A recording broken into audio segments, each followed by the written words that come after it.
जब हम किसी रिश्ते के टूटने से, किसी अपने की बेरुखी से या किसी अपने के द्वारा दिए गए धोखे से अंदर से टूट जाते हैं, तब हमारा मन बार बार यह प्रश्न पूछता है, क्यों? और इस क्यों का उत्तर ना मिलना ही सबसे अधिक पीड़ा देता है। लेकिन श्री कृष्ण कहते हैं, जब उत्तर ना मिले तब मौन को समझो, क्योंकि मौन भी कई बार वह कह जाता है जो शब्द नहीं कह पाते। रिश्तों में जब दिल टूटता है तो सबसे पहले विश्वास पर चोट लगती है। यही विश्वास वह पुल होता है जो दो आत्माओं को जोड़ता है, और जब यही पुल टूट जाता है तब दो लोग केवल शरीर से अलग नहीं होते, वे आत्मिक रूप से भी बिखरने लगते हैं। श्री कृष्ण यही सिखाते हैं कि जब आत्मा रोती है तो उसे फिर से संबल देने वाला केवल ईश्वर होता है। गीता का ज्ञान यही कहता है कि कोई भी व्यक्ति सदा तुम्हारा नहीं रह सकता, क्योंकि हर आत्मा का अपना एक कर्म यात्रा है, अपनी गति है, अपनी दिशा है। कई बार जो व्यक्ति हमें सबसे अधिक प्रिय होता है वही हमारी परीक्षा बनकर आता है। कृष्ण स्वयं एक उदाहरण है। उन्होंने अपने प्रियजनों को भी मोक्ष की राह पर आगे बढ़ने के लिए पीछे छोड़ दिया। मथुरा को छोड़ा, राधा को छोड़ा, लेकिन धर्म को नहीं छोड़ा। कृष्ण का जीवन हमें यह सिखाता है कि प्रेम में त्याग होता है, और रिश्तों में सबसे महान वह होता है जो जाने के बाद भी आशीर्वाद देता है, जो दर्द देने वालों को भी शुभकामना देता है।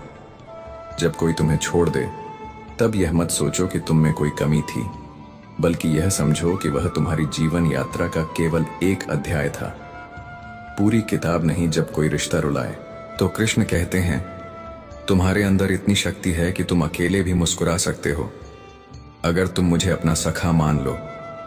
अर्जुन ने जब युद्ध से भागना चाहा तब कृष्ण ने कहा, तू मेरा मित्र है और मित्र कभी पीछे नहीं हटता।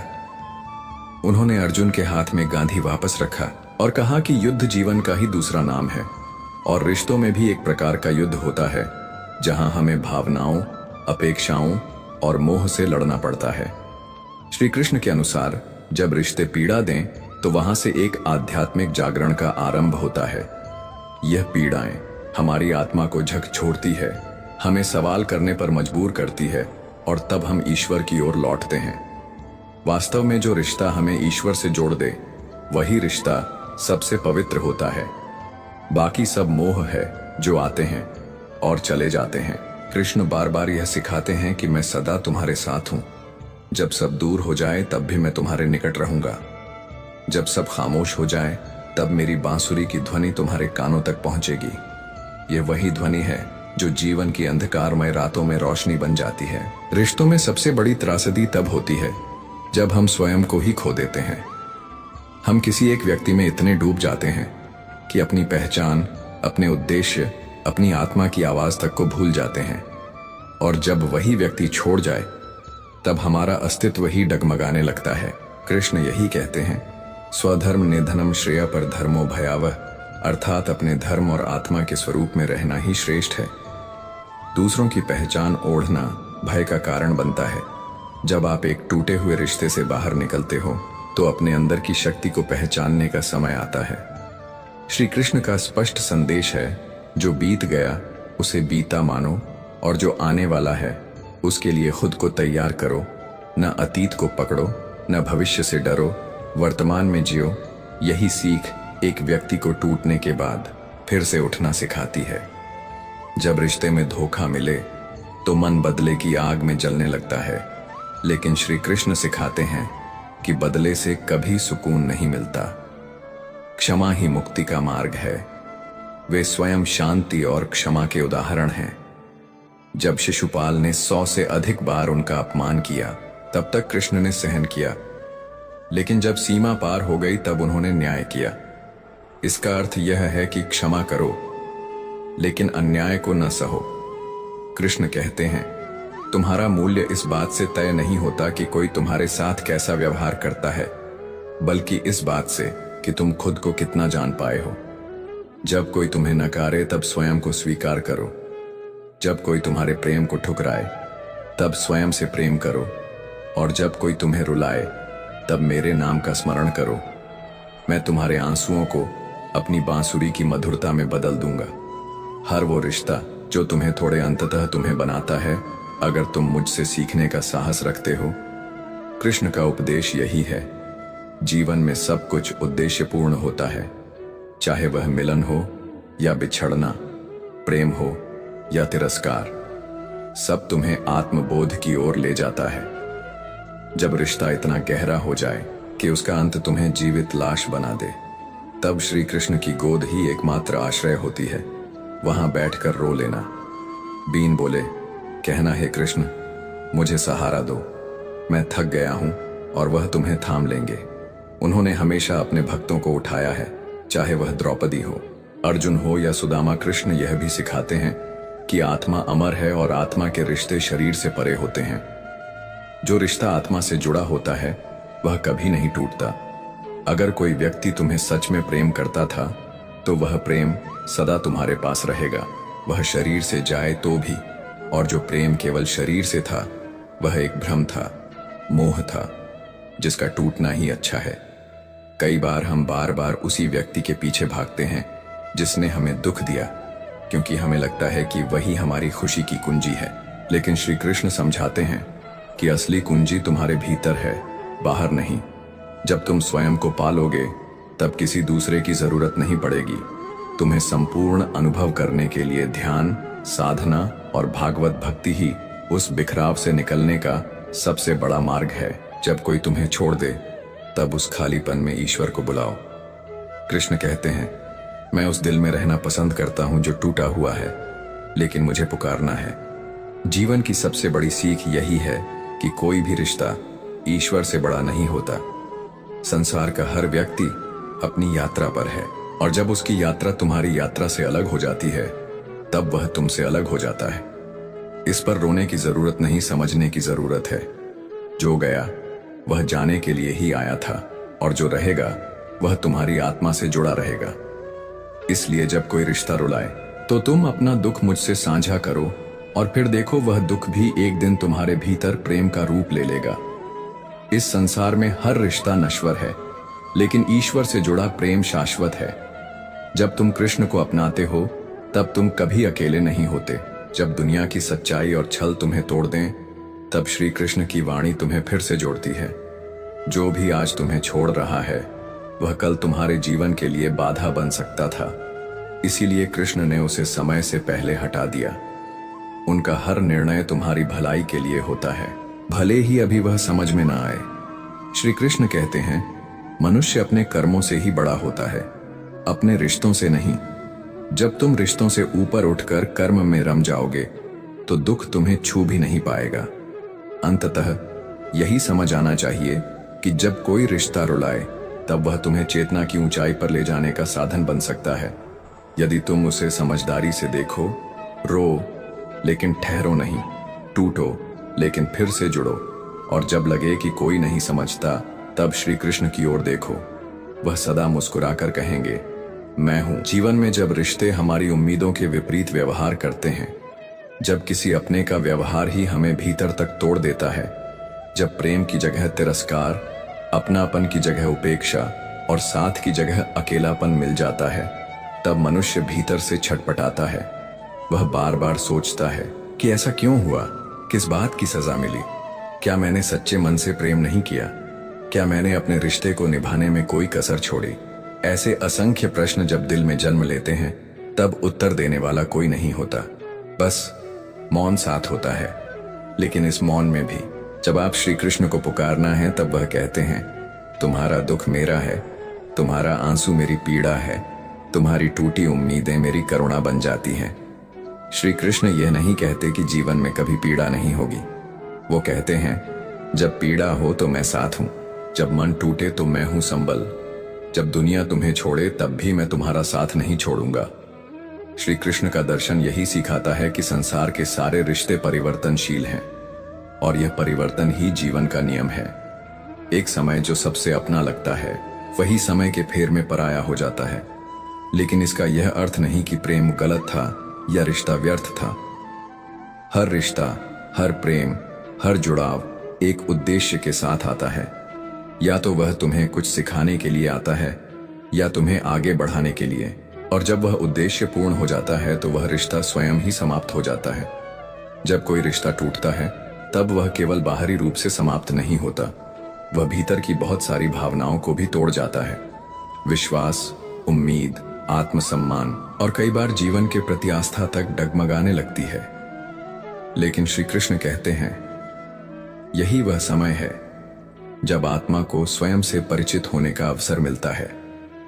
जिस आत्मा को तुमने किसी और के प्रेम में खो दिया था, वही आत्मा अब तुम्हारे भीतर की शक्ति बनकर उभरने को तैयार होती है। टूटना अंत नहीं है, वह पुनर्निर्माण की शुरुआत है। कृष्ण का जीवन यह सिद्ध करता है कि त्याग, प्रेम और संयम से बड़ा कोई धर्म नहीं है। उन्होंने राधा से प्रेम किया, लेकिन मोक्ष का मार्ग चुना। उन्होंने द्रौपदी की रक्षा की, लेकिन कभी उसके अधिकार में बाधा नहीं बने। उन्होंने अर्जुन को ज्ञान दिया, लेकिन निर्णय की स्वतंत्रता उसी को दी। उन्होंने हर रिश्ते को पवित्रता, मर्यादा और उद्देश्य के साथ जिया। इसीलिए जब कोई रिश्ता तुम्हें रुला दे, तो कृष्ण से सीखो, त्याग की, धैर्य की और आत्मविश्वास की। श्री कृष्ण यह भी समझाते हैं कि संसार में कोई भी व्यक्ति पूर्ण नहीं है। हर एक के भीतर दोष है, सीमाएं हैं। लेकिन जब तुम दूसरों की सीमाओं को समझने की कोशिश करते हो, तब तुम्हारे भीतर करुणा जन्म लेती है, और यही करुणा एक टूटे हुए रिश्ते को भी आशीर्वाद में बदल देती है। जब कोई तुम्हें छोड़ दे, तब तुम उसे धन्यवाद दो कि उसने तुम्हें स्वयं की खोज करने का अवसर दिया। सच यह है कि प्रेम कभी नहीं मरता, वह केवल अपना रूप बदलता है। जो प्रेम एक बार सच्चे हृदय से किया गया हो, वह सदा तुम्हारे भीतर ऊर्जा बनकर जीवित रहता है। इसलिए जब कोई साथ छूटे, तब यह मत सोचो कि प्रेम खत्म हो गया, बल्कि यह समझो कि प्रेम अब तुम्हारे भीतर से उभरकर एक व्यापक अनुभव में परिवर्तित हो रहा है। अब वह प्रेम केवल एक व्यक्ति के लिए नहीं है, वह ईश्वर के लिए है, सृष्टि के लिए है और अंततः स्वयं के लिए है। श्री कृष्ण कहते हैं, मैं तुम्हारे सबसे कठिन समय में तुम्हारे सबसे निकट होता हूं। जब तुम्हें लगे कि सब ने साथ छोड़ दिया, तब मेरी बांसुरी की ध्वनि तुम्हारे हृदय तक पहुंचेगी। मैं वहां रहूंगा, तुम्हारे आंसुओं में, तुम्हारी प्रार्थनाओं में, तुम्हारे मौन में। जीवन एक यात्रा है जिसमें हर पड़ाव कुछ सिखाने आता है। रिश्ते इस यात्रा के साथी हैं, कुछ समय के लिए, कुछ थोड़े लंबे समय के लिए, और कुछ केवल इसलिए कि तुम्हें कुछ समझा सकें। इसलिए किसी के जाने पर दुखी मत हो, बल्कि यह सोचो कि अब नया अध्याय प्रारंभ होने वाला है। सारांश रूप में यदि कहा जाए, तो जब कोई रिश्ता तुम्हें रुलाए, तो उस पीड़ा को दबाव मत, उसे महसूस करो, स्वीकार करो और धीरे धीरे उससे बाहर आकर अपने भीतर के ईश्वर को पुकारो। श्री कृष्ण तुम्हें अकेला नहीं छोड़ेंगे। वह तुम्हारे हर आंसू को सुनते हैं, हर पीड़ा को समझते हैं और हर टूटी उम्मीद को प्रेम से भर देते हैं। वह तुम्हें फिर से खड़ा करना जानते हैं, मुस्कुराना सिखाना जानते हैं और यह समझाना जानते हैं कि जो गया वह केवल समय का एक भाग था, लेकिन जो तुम्हारे साथ रहेगा वह है तुम्हारा आत्मबल, तुम्हारा प्रेम और तुम्हारा कृष्ण। जब कोई रिश्ता रुलाए, तो श्री कृष्ण की वाणी को याद रखो, जो चला गया वह संयोग था, जो मिला वह प्रारब्ध था, लेकिन जो रह गया वही आत्मा का सत्य है। और मैं तुम्हारे भीतर उसी सत्य में हूं। जब हम अकेले रहना सीखते हैं, तो हम अपने भीतर की असली पहचान को खोज पाते हैं, आत्मविश्वास और शांति प्राप्त करते हैं। यह अकेलापन ही हमें जीवन की सच्ची समझ और स्थायित्व प्रदान करता है, जिससे हमारी वैल्यू अपने आप बढ़ जाती है। अकेले जीना सीखो, वैल्यू तभी बढ़ेगी।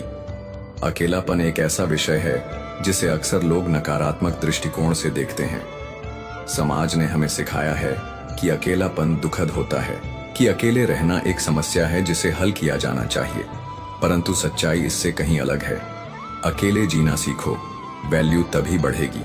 यह वाक्य न केवल गहरा है, बल्कि जीवन के अनेक पहलुओं को उजागर करता है। यह समझना बहुत जरूरी है कि अकेले रहना नकारात्मक नहीं, बल्कि एक अवसर है आत्मनिर्माण का, आत्मज्ञान का और आत्मनिर्भरता का। जब व्यक्ति अकेला होता है, तो उसके पास स्वयं से जुड़ने का, अपनी कमजोरियों और ताकतों को पहचानने का अवसर होता है।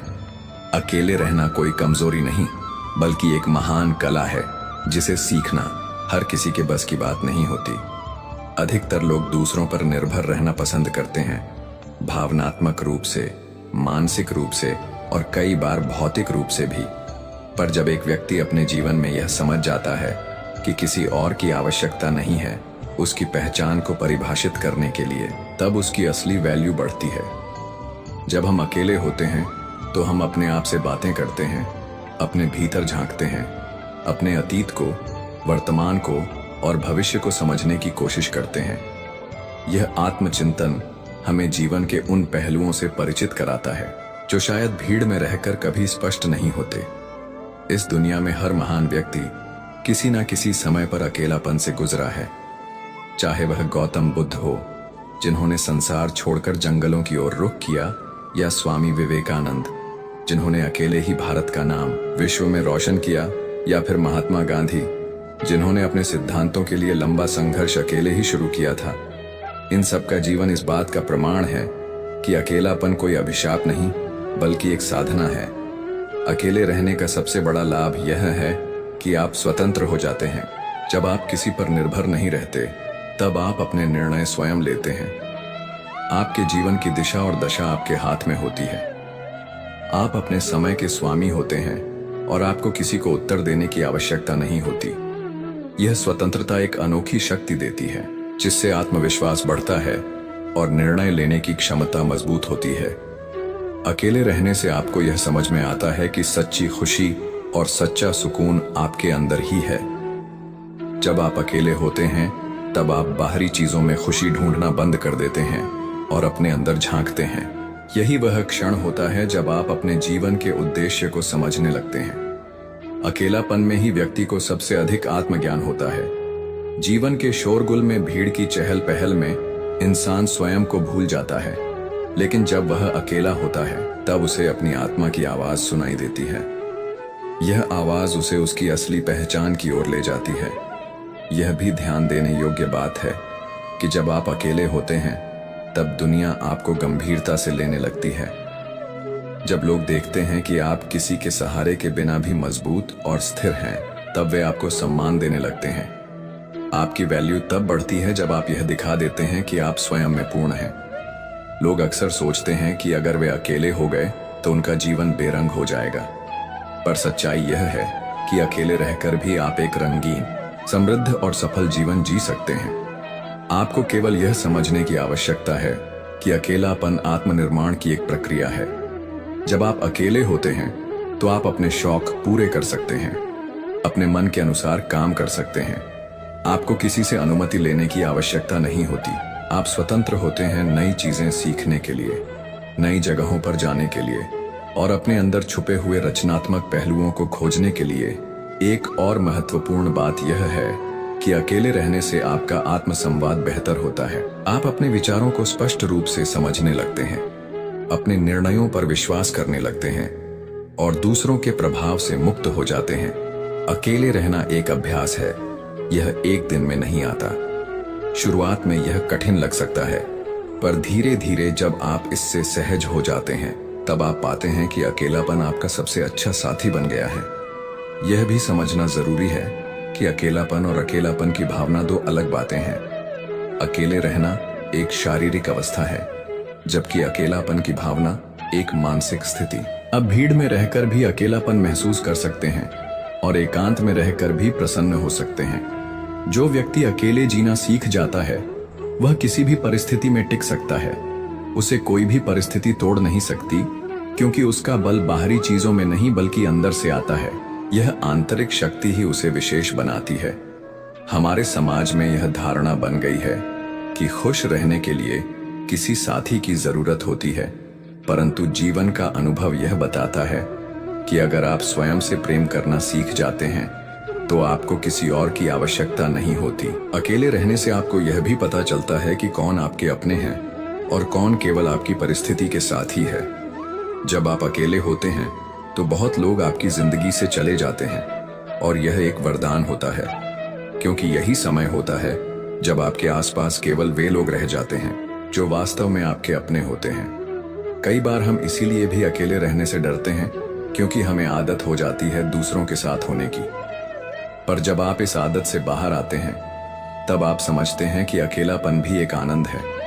अकेले रहना मतलब अपने जीवन की बागडोर अपने हाथ में लेना। जब आप अपने निर्णय खुद लेते हैं तब आप अपने कर्मों की जिम्मेदारी भी खुद उठाते हैं। यही आत्मनिर्भरता आपको मजबूत बनाती है। किसी महान कार्य के लिए एकांत और मन की शांति आवश्यक होती है, चाहे वह अध्ययन हो, सृजन हो, साधना हो या आत्ममंथन। ये सभी क्रियाएं अकेले में ही फलदायी होती हैं। इसीलिए अगर आप अपनी वैल्यू बढ़ाना चाहते हैं तो अकेले रहना सीखिए, दूसरों की परवाह कम कीजिए और अपने आप को प्राथमिकता दीजिए, क्योंकि जब तक आप खुद को महत्व नहीं देंगे तब तक दुनिया भी आपको महत्व नहीं देगी। जीवन का सबसे बड़ा सत्य यही है कि हम अकेले आए हैं और अकेले ही जाएंगे। यह संसार, रिश्ते, दोस्त सब अस्थायी हैं। जो स्थायी है वह है आपका आत्मा से संबंध, और वह संबंध तभी प्रगाढ़ होता है जब आप अकेले होते हैं। इसलिए अगर जीवन में कुछ बड़ा करना है, अगर आत्म गौरव पाना है, अगर अपने जीवन को उद्देश्यपूर्ण बनाना है तो अकेले रहना सीखिए, क्योंकि अकेलापन डर नहीं, एक अवसर है स्वयं को खोजने का, निखारने का और एक ऐसी वैल्यू पाने का जो किसी और के भरोसे नहीं, केवल आपके आत्मबल पर आधारित हो। जिस दिन आपने अकेले जीना सीख लिया, उस दिन आप किसी के गुलाम नहीं रहेंगे।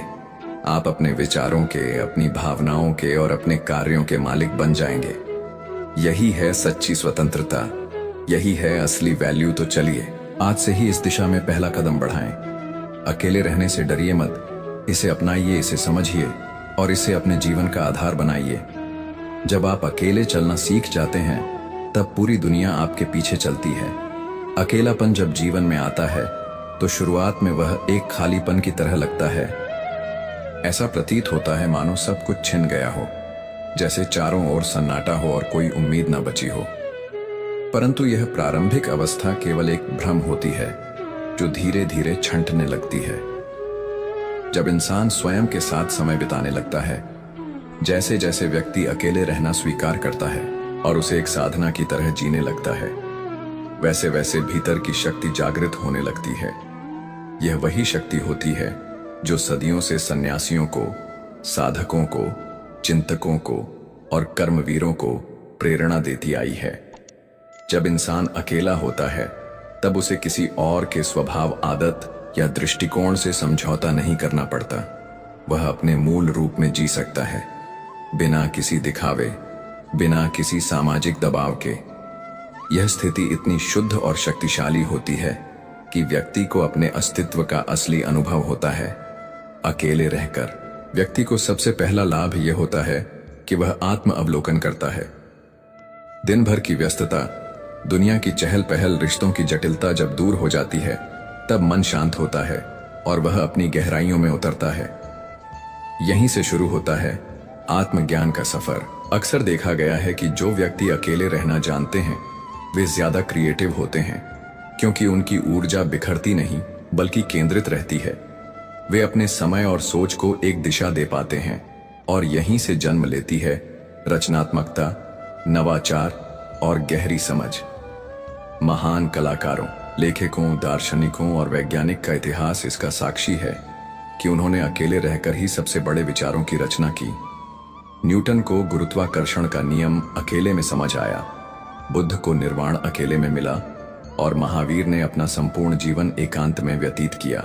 यह संसार जब तक आपसे किसी स्वार्थ के लिए जुड़ा रहता है तब तक वह आपको महत्व देता है, लेकिन जैसे ही आप अपने बल पर खड़े हो जाते हैं तब लोग हैरान होते हैं और आपकी वैल्यू खुद ब खुद बढ़ जाती है। अकेलापन आपको यह भी सिखाता है कि कौन आपके अपने हैं और कौन। केवल आपके अच्छे समय के साथ ही अकेले होने पर लोग आपके जीवन से हटने लगते हैं। यह एक स्वाभाविक प्रक्रिया है, लेकिन इस प्रक्रिया के बाद जो लोग आपके साथ बचते हैं वही आपके जीवन के असली रत्न होते हैं। मनुष्य का सबसे गहरा डर अकेलापन से जुड़ा होता है, क्योंकि वह सामाजिक प्राणी है। लेकिन यदि मनुष्य इस डर को पार कर ले तो वह सबसे शक्तिशाली बन जाता है, क्योंकि तब वह किसी पर निर्भर नहीं होता, ना भावनात्मक रूप से, ना मानसिक रूप से और ना ही भौतिक रूप से। अकेले रहने का अर्थ यह नहीं कि आप समाज से कट जाएं, बल्कि इसका अर्थ है कि आप आत्मनिर्भर हो जाएं। आपकी पहचान दूसरों की राय या उपस्थिति पर निर्भर ना हो। जब यह स्थिति आती है तब व्यक्ति आत्मसम्मान से भर जाता है। अकेलापन व्यक्ति को सहनशील बनाता है। जब कोई आपके साथ नहीं होता तब आप स्वयं को संभालना सीखते हैं। यह सीख किसी किताब में नहीं मिलती, यह केवल अनुभव से आती है, और यही अनुभव आपको महानता की ओर ले जाता है। एक समय ऐसा आता है जब आप अकेले रहना पसंद करने लगते हैं। यह कोई दुख नहीं होता, यह एक सुख होता है, वह सुख जो भीड़ में नहीं मिल सकता। मनुष्य की सबसे बड़ी विजय यह होती है जब वह स्वयं से प्रेम करना सीख जाता है, जब वह स्वयं को अपनाता है, अपनी कमियों और खूबियों के साथ। यही आत्म स्वीकृति उसे बाहर की दुनिया से स्वतंत्र बनाती है। जब आप खुद को समझ लेते हैं तब आपको दूसरों को समझने की जरूरत ही नहीं पड़ती, क्योंकि तब आपकी दुनिया आपके भीतर ही सजीव हो जाती है। अकेले रहना व्यक्ति के आत्मबल को बढ़ाता है। वह मानसिक रूप से अधिक स्थिर और मजबूत हो जाता है। उसके निर्णय अधिक स्पष्ट और सटीक होते हैं, क्योंकि उसमें किसी बाहरी हस्तक्षेप का प्रभाव नहीं होता। जो व्यक्ति अकेले रहकर खुश रहना सीख जाता है वह संसार के किसी भी कोने में जाकर सफल हो सकता है, क्योंकि उसके पास वह आधार होता है जो किसी अन्य से नहीं बल्कि खुद से आता है। कई बार अकेलापन व्यक्ति को तोड़ता नहीं बल्कि उसे एक नई दिशा देता है। जब सारे रास्ते बंद होते हैं तब एक नया रास्ता भीतर से निकलता है। यही रास्ता आत्मविकास का रास्ता होता है।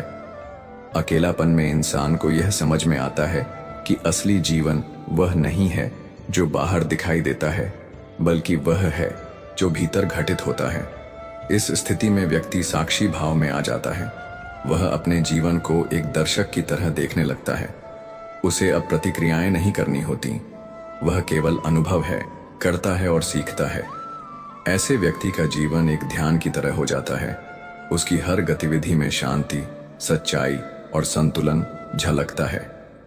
दुनिया अक्सर तेज रफ्तार की ओर भागती है, लेकिन अकेलापन सिखाता है कि रुकना भी जरूरी है, क्योंकि रुक कर ही आप देख सकते हैं कि आप कहां हैं और कहां जाना है।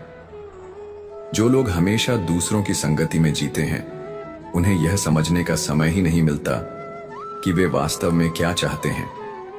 अकेले रहना व्यक्ति को अपने भीतर के उस मैं से मिलाता है जिसे वह सारी उम्र भूल चुका होता है। यह मैं ही उसका सच्चा स्वरूप होता है, आत्मा का स्वरूप जो कभी नष्ट नहीं होता, जो सदा अस्तित्व में रहता है। एकांत में व्यक्ति प्रकृति से जुड़ता है। वह आकाश को देखता है, थपेड़ों से बात करता है, पक्षियों की चहचहाट में संगीत पाता है और इस पूरी सृष्टि से एक भावनात्मक संबंध बना लेता है। यह संबंध उसे वह शांति देता है जो किसी रिश्ते, दौलत या प्रसिद्धि से नहीं मिल सकती। अकेलापन की शक्ति को पहचानना बहुत जरूरी है।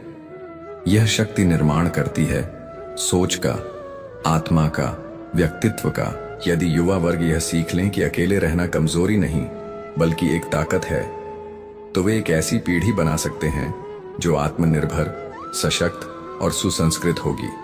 समय की मांग है कि हम अपने अंदर झांके, अपने मूल्यों की पुनः समीक्षा करें और यह समझें कि जब तक हम खुद को नहीं जानेंगे तब तक हम किसी और को नहीं जान सकते।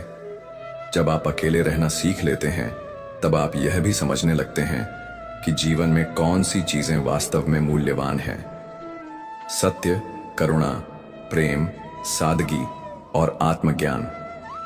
आपका जीवन एक यात्रा बन जाता है, बाहरी नहीं बल्कि आंतरिक। और यह यात्रा सबसे सुंदर होती है क्योंकि इसमें कोई झूठ नहीं, कोई छल नहीं होता, केवल आप और आपका अस्तित्व होता है। जिस दिन आप अकेले बैठकर मुस्कुरा पाए, उस दिन समझ लीजिए कि आपने जीवन का सबसे बड़ा मंत्र सीख लिया है। अकेले रहना कला है, साधना है और सफलता की कुंजी भी। अकेलापन की यात्रा आसान नहीं होती, लेकिन यह जीवन की सबसे शिक्षाप्रद यात्रा होती है। यह वह मार्ग है जो बाहर की दुनिया से अधिक भीतर की दुनिया की ओर ले जाता है। जब कोई व्यक्ति इस यात्रा पर निकलता है तो शुरुआत में उसे अनेक प्रकार की भावनाओं घेरे रहती है। डर, चिंता, असुरक्षा और भ्रम। उसे यह महसूस होता है कि अब कोई साथ नहीं है, कोई सुनने वाला नहीं है, कोई समझने वाला नहीं है। लेकिन जैसे जैसे वह व्यक्ति इस अकेलापन को अपनाता है, वैसे वैसे उसे एहसास होता है कि उसने जितना बाहर खोजा उससे कहीं अधिक उत्तर उसके भीतर ही थे। एकांत में मनुष्य का मन अधिक स्पष्ट होता है।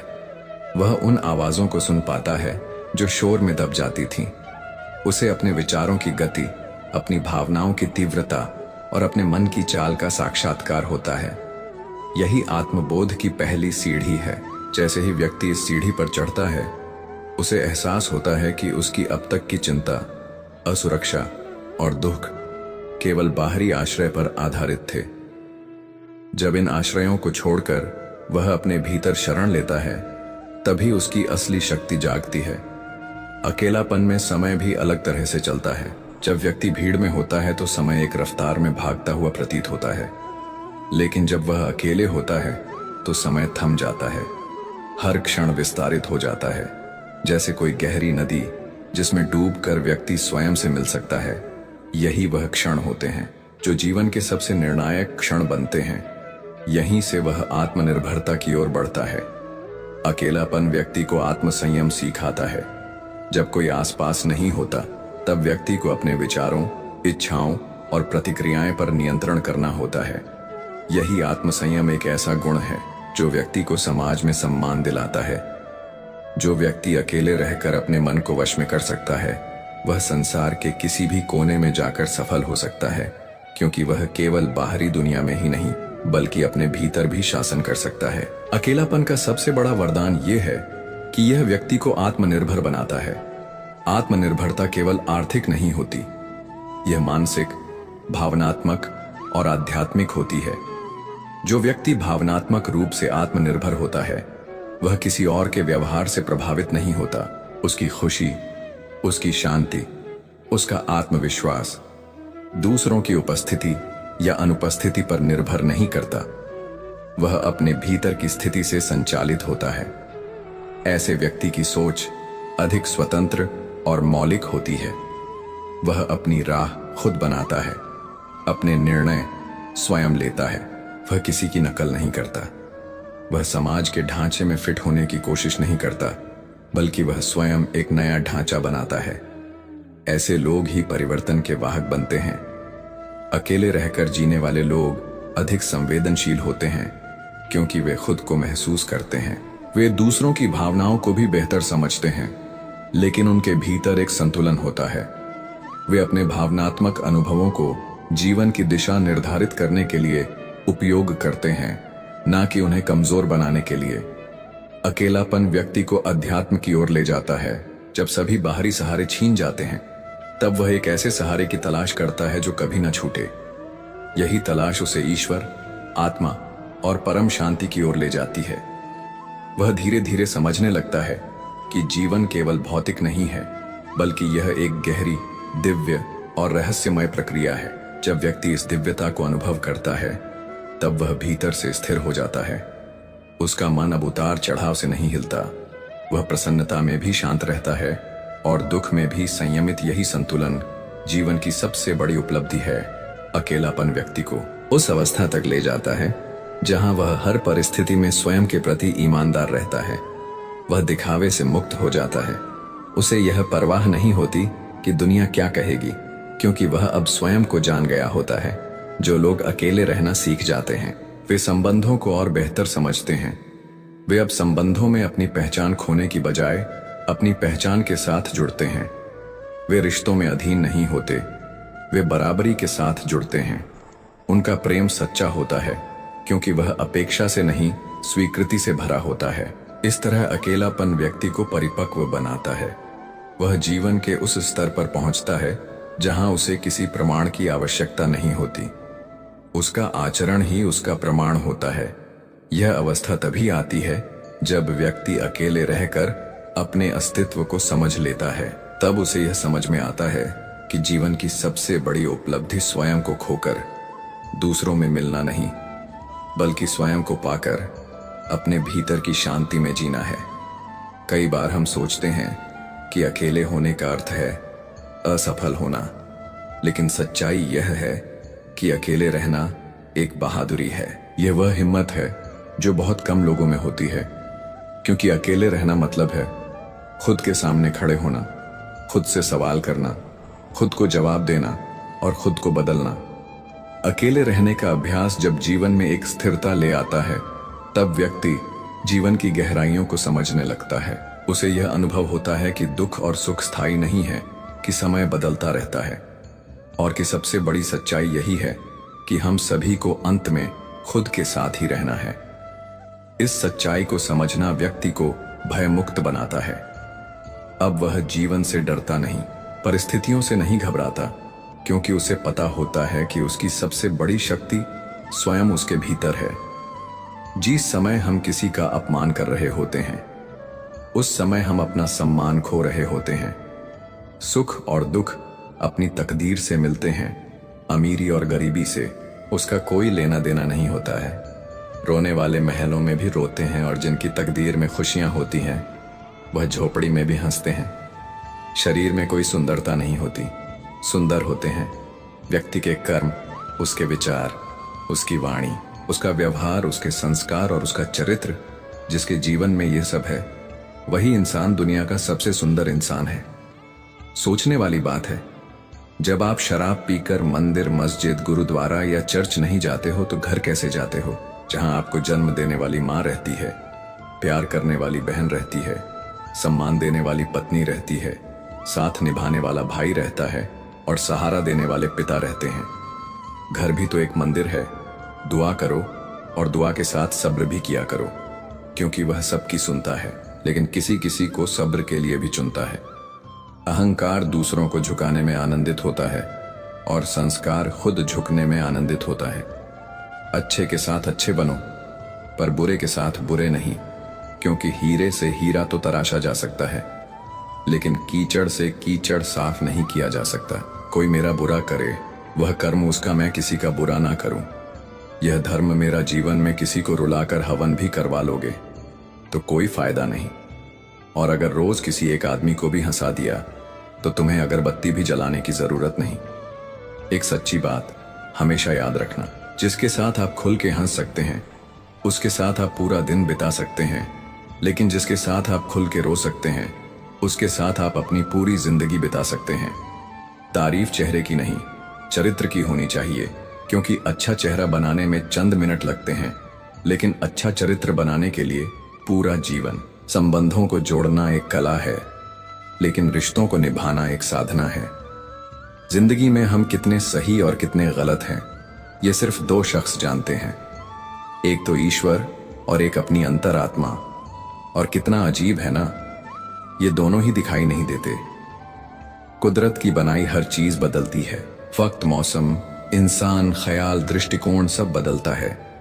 बदलाव जीवन का नियम है, हर हाल में बदलते रहना चाहिए। जीवन को निरंतर बेहतर से बेहतर करने के उपाय करना इंसान के लिए हितकारी है। मोटिवेटेड रहने के लिए आपको सकारात्मक चीजों से घिरे रहना चाहिए और सकारात्मक विचार रखना चाहिए। तुम चलने का हौसला तो करो, दिशाएं बहुत है, कांटों की फिक्र मत करो, तुम्हारे साथ दुआएं बहुत हैं। मुसीबतों से भागना नई मुसीबतों को निमंत्रण देने के समान है। जीवन में समय समय पर चुनौतियों एवं मुसीबतों का सामना करना पड़ता है, और यही जीवन का सत्य है। एक शांत समुद्र में नाविक कभी भी कुशल नहीं बन पाता। दूर से हमें आगे के सभी रास्ते बंद नजर आते हैं, क्योंकि सफलता के रास्ते हमारे लिए तभी खुलते हैं जब हम उसके बिल्कुल करीब पहुंच जाते हैं। बारिश के दौरान सारे पक्षी आश्रय की तलाश करते हैं, लेकिन बाज बादलों के ऊपर उड़कर बारिश को ही अवॉइड कर देता है। समस्याएं कॉमन हैं, लेकिन आपका नजरिया इनमें डिफरेंस पैदा करता है। क्या आपको पता है, जब हाथी का बच्चा छोटा होता है तो उसे पतली और कमजोर रस्सी से बांधा जाता है। हाथी का बच्चा छोटा और कमजोर होने के कारण उस रस्सी को तोड़कर भाग नहीं सकता, लेकिन जब वही हाथी बड़ा और शक्तिशाली हो जाता है तो भी उसे पतली और कमजोर रस्सी से ही बांधा जाता है, जिसे वह आसानी से तोड़ सकता है। लेकिन वह उस रस्सी को तोड़ता नहीं है और बंधा रहता है। ऐसा क्यों होता है? ऐसा इसलिए होता है क्योंकि जब हाथी का बच्चा छोटा होता है तो वह बार बार रस्सी छुड़ाकर भागने की कोशिश करता है, लेकिन वह कमजोर होने के कारण उस पतली रस्सी को तोड़ नहीं सकता और आखिरकार यह मान लेता है कि वह कभी भी उस रस्सी को तोड़ नहीं सकता। हाथी का बच्चा बड़ा हो जाने पर भी यही समझता है कि वह उस रस्सी को तोड़ नहीं सकता और वह कोशिश ही नहीं करता। इस प्रकार वह अपनी गलत मान्यता अथवा गलत धारणा के कारण एक छोटी सी रस्सी से बंधा रहता है, जबकि वह दुनिया के सबसे ताकतवर जानवरों में से एक है। दोस्तों, वैज्ञानिक के अनुसार भौंरे का शरीर भारी होता है, इसलिए विज्ञान के नियमों के अनुसार वह उड़ नहीं सकता। लेकिन भौंरे को इस बात का पता नहीं होता और वह यह मानता है कि वह उड़ सकता है। इसलिए वह लगातार कोशिश करता जाता है और बार बार असफल होने पर भी हार नहीं मानता, क्योंकि वह यही सोचता है कि वह उड़ सकता है। आखिरकार भौंरा उड़ने में सफल हो ही जाता है। हम वह सब कर सकते हैं जो हम सोच सकते हैं, और हम वह सब सोच सकते हैं जो आज तक हमने नहीं सोचा। यह हम पर निर्भर करता है कि हमें हाथी की तरह अपनी ही सोच का गुलाम रहना है या भौंरे की तरह स्वतंत्र। अगर हम मानते हैं और स्वयं पर यह विश्वास करते हैं कि हम कुछ भी कर सकते हैं, तो हमारे लिए नामुमकिन कुछ भी नहीं। खामोशी से बस तू मेहनत करता जा। अगर तेरी काबिलियत में दम है तो तेरी कामयाबी ही काफी है। दुनिया में शोर मचाने के लिए तुम एक ऐसी चिंगारी हो कि तुम दिल से ठान लो तो तुम्हारे लिए दुनिया में असंभव कुछ भी नहीं है। माना तेरे पास 1000 वजह होंगी जिसकी वजह से तू अपने काम को नहीं कर पा रहा, लेकिन तू सिर्फ एक वजह तो ढूंढ ही सकता है जिसके लिए तू उस काम को कर सके। हिम्मत ना हार, चाहे मंजिल कितनी भी दूर क्यों ना हो। जैसे पहाड़ों से निकलने वाली नदियां कभी समुद्र का रास्ता नहीं पूछती और अपने रास्तों में आने वाली चट्टानों को तोड़ते हुए समुद्र में जा ही मिलती है। दुनिया का डर नहीं है जो तुझे उड़ने से रोक रहा है, बल्कि कैद तो तू अपने नजरिए के पिंजरे में है। आज तुम्हारे जीवन में कितनी मुसीबतें हैं, इससे कोई फर्क नहीं पड़ता। फर्क पड़ता है तो बस इस बात से कि तुम इनका सामना कैसे करते हो। पक्षी कभी भी अपने बच्चों को भविष्य के लिए घोंसला बनाकर नहीं देते, वे तो बस उन्हें उड़ने की कला सिखाते हैं। बिना किताबों के जो पढ़ाई सीखी जाती है उसे ही जिंदगी कहते हैं। गुस्सा अकेला आता है, लेकिन हमसे हमारी सारी अच्छाइयां ले जाता है। वहीं सब्र भी अकेला आता है, लेकिन हमें हमारी सारी अच्छाइयां दे जाता है। तुम यहां धरती पर लकीरें खींचते रहो, हम वहां अपने लिए नए आसमान ढूंढते हैं। तुम बनाते जाते हो पिंजरा दर पिंजरा, हम अपने पंखों में नई उड़ान ढूंढते हैं। काफी अभी इम्तिहान बाकी है, युद्ध का अभी आगाज बाकी है। तोड़ती है मुसीबतें तो तोड़ने दो, हौसलों में भी अभी जान बाकी है। भागते रहो अपने लक्ष्य के पीछे, क्योंकि आज नहीं तो और कभी करेंगे। भागते रहो, बस रुकना मत आएगा। तुम्हारा द्वार जीत निश्चित हो तो कायर भी लड़ सकते हैं। बहादुर वे कहलाते हैं जो हार निश्चित हो फिर भी मैदान नहीं छोड़ते। जो सफर की शुरुआत करते हैं वह मंजिल को पार रखते हैं। एक बार चलने का हौसला तो रखो, मुसाफिरों का तो रास्ते भी इंतजार करते हैं। समाधान हर मुश्किल का है, आहिस्ते से सींचने की जरूरत है। जिंदगी में कुछ भी मुश्किल नहीं, बस एक बार कोशिश करने की जरूरत है। आज असफलता मिली तो क्या असफलताओं में भी सफलता की तलाश है? और रही बात आसमान में उड़ने की, तो एक पंछी भी उड़ना सीखता है। गिर गिर कर ही बदल जाओ वक्त के साथ, या वक्त बदलना सीखो।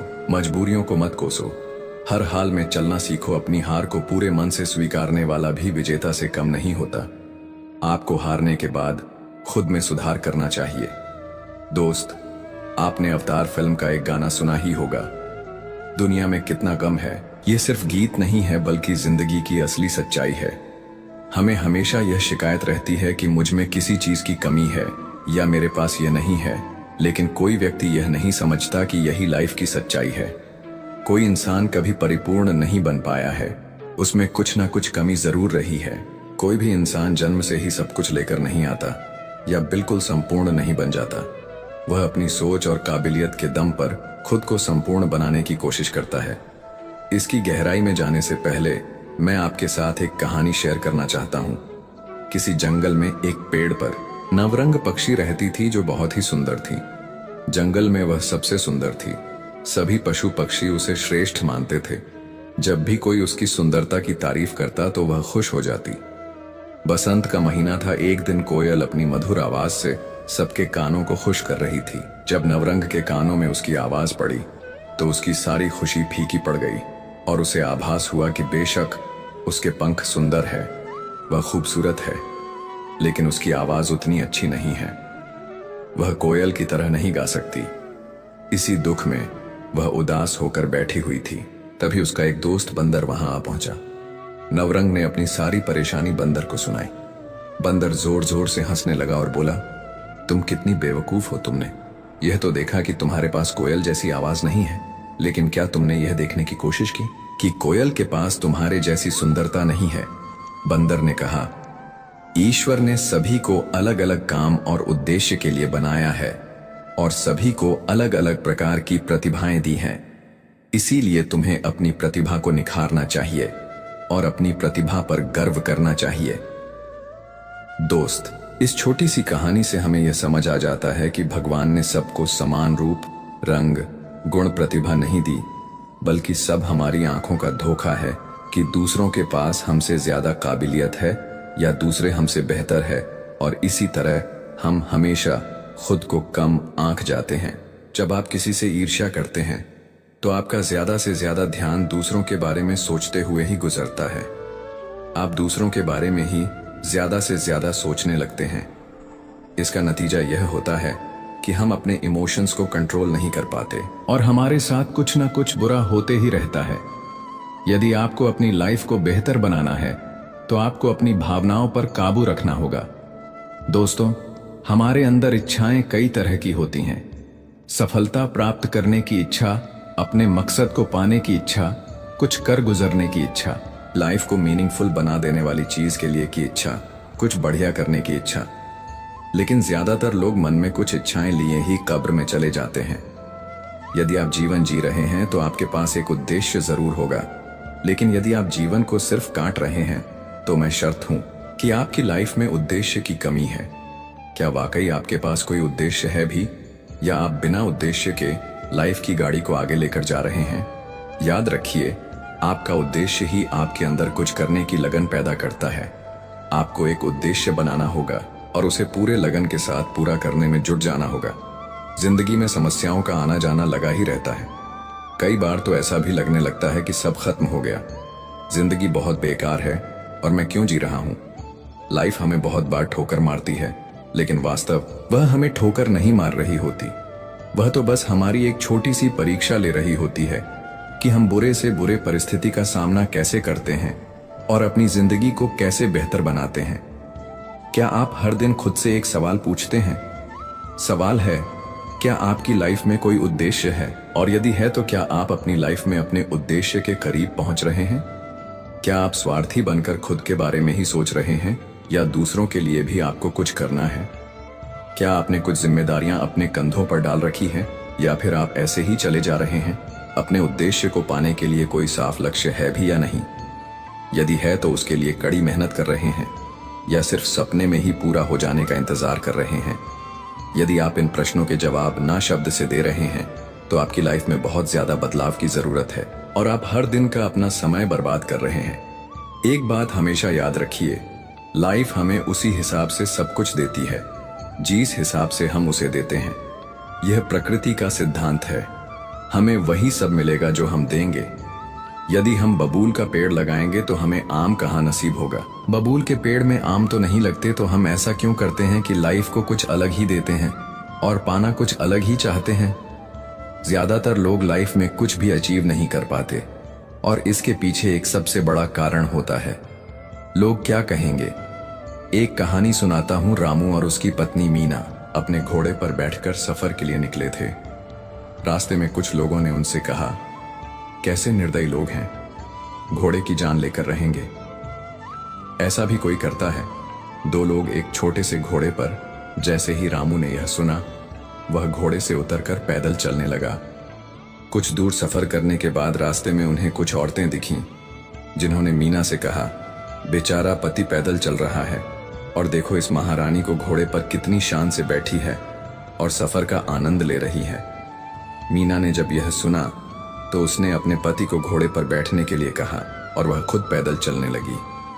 कुछ दूरी तय करने के बाद फिर से कुछ लोग मिले, जिन्होंने रामू से कहा, कैसा आदमी है, अपनी पत्नी को पैदल चलने दे रहा है और खुद घोड़े पर शान से राजा की तरह बैठा है। यह सुनने के बाद रामू फौरन घोड़े से नीचे उतर गया। अब दोनों पैदल चलने लगे। अब रामू और मीना दोनों खुश थे कि लोग उन्हें कुछ नहीं कहेंगे। लेकिन कुछ दूर चलने के बाद फिर से कुछ लोगों ने कहा, देखो यह दोनों कैसे गद्दे हैं जो घोड़े की सवारी न करके पैदल चल रहे हैं। घोड़े ने क्या किस्मत पाई है दोस्तों। आपने एक गाना तो सुना ही होगा, कुछ तो लोग कहेंगे लोगों का काम है कहना छोड़ो, बेकार की बातों में बीत ना जाए रहना। आप कुछ भी काम करेंगे, लोग आपको हजारों तरह की बात बोलेंगे, अपनी अपनी राय देंगे और लोगों को फ्री में सलाह बांटने की बड़ी बीमारी होती है और आज तक इसका कोई इलाज मार्केट में अवेलेबल नहीं है। यदि आप इस वजह से कुछ नहीं कर रहे कि लोग क्या कहेंगे, तो आप अपनी लाइफ में कभी भी कोई बड़ा मुकाम हासिल नहीं कर सकते। जब आप कोई नया काम शुरू करते हैं जिसमें आपको विश्वास होता है कि आप सफल हो सकते हैं, लेकिन चंद लोगों की बातों को सुनकर जब आप अपने हौसले को कमजोर करते हैं, तो इसमें आपकी ही गलती है। इस बात को याद रखिए, जब आप सफल होने के लिए स्ट्रगल कर रहे होते हैं तो आपकी मुलाकात ऐसे प्राणियों से होगी जो आपकी टांग खींचेंगे आपको आगे बढ़ने से रोकने के लिए। उनके शब्द आपको कमजोर कर सकते हैं, लेकिन आपको उन्हें इग्नोर करके आगे बढ़ना होगा। इस बात को गांठ बांधकर चलना होगा कि लाइफ में ऐसे नमूने आएंगे ही, लेकिन सफल आपको होना है, किसी दूसरे को नहीं। लाइफ में बहुत सी चीजों को नजरअंदाज करना होता है। हर मोड़ पर हमें एक से बढ़कर एक ज्ञान देने वाले मिलेंगे। कुछ लोग अपने अनुभवों को आपके साथ शेयर करेंगे, कुछ लोग आपकी टांग खींचेंगे, कुछ लोग एक लक्ष्य लेकर चलेंगे कि आपको वह हमेशा दिखाएं, आपको कमजोर बनाएंगे, लेकिन आपको इग्नोर करना सीखना होगा। लोगों की बातों को दिमाग से मत लगाइए।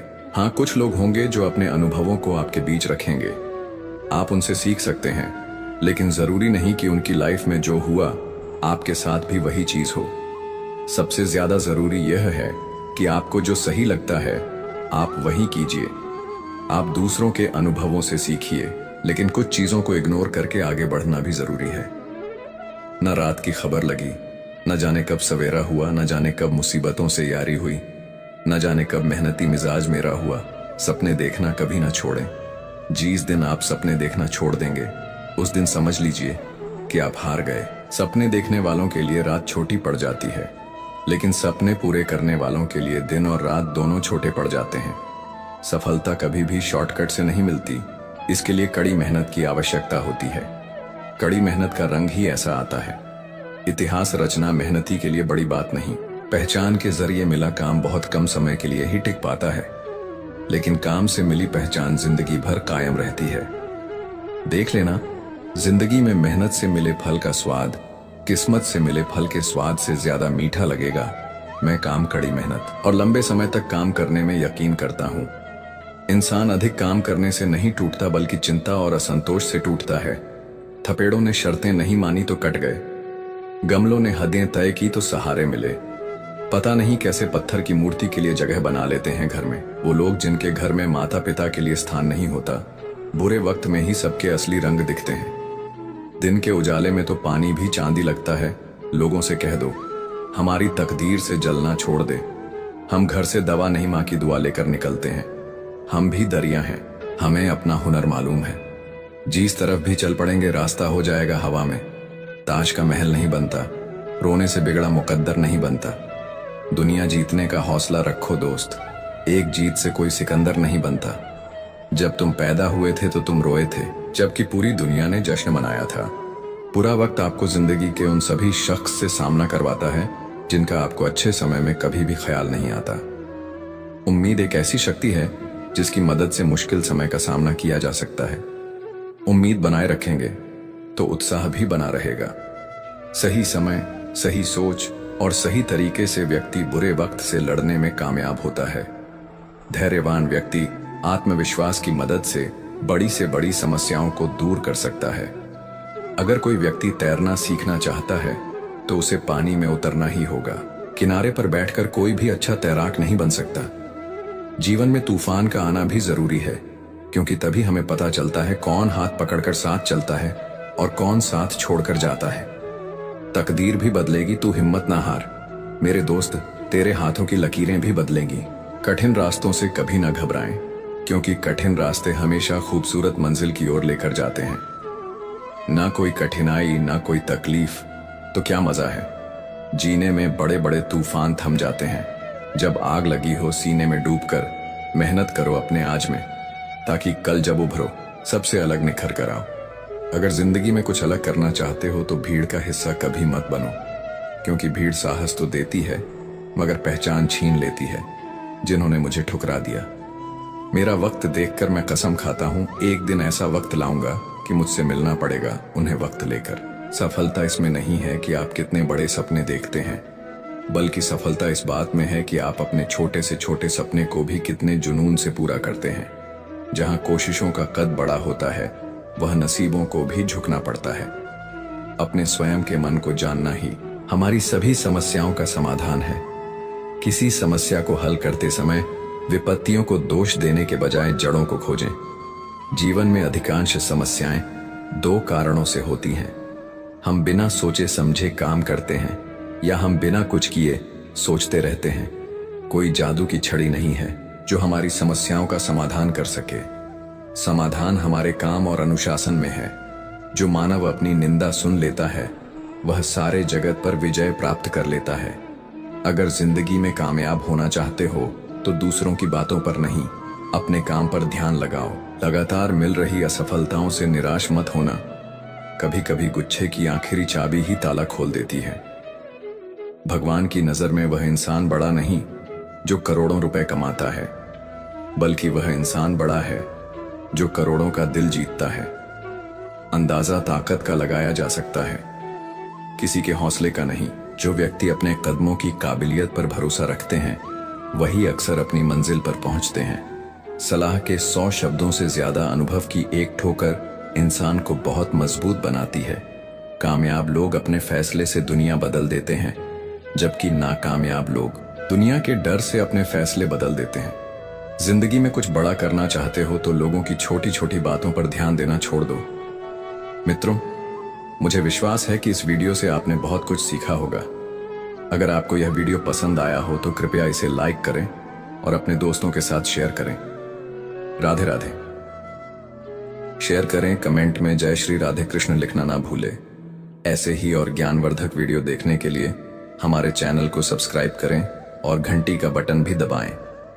अंत तक वीडियो को देखने के लिए आपका बहुत बहुत धन्यवाद। जय श्री राधे कृष्ण।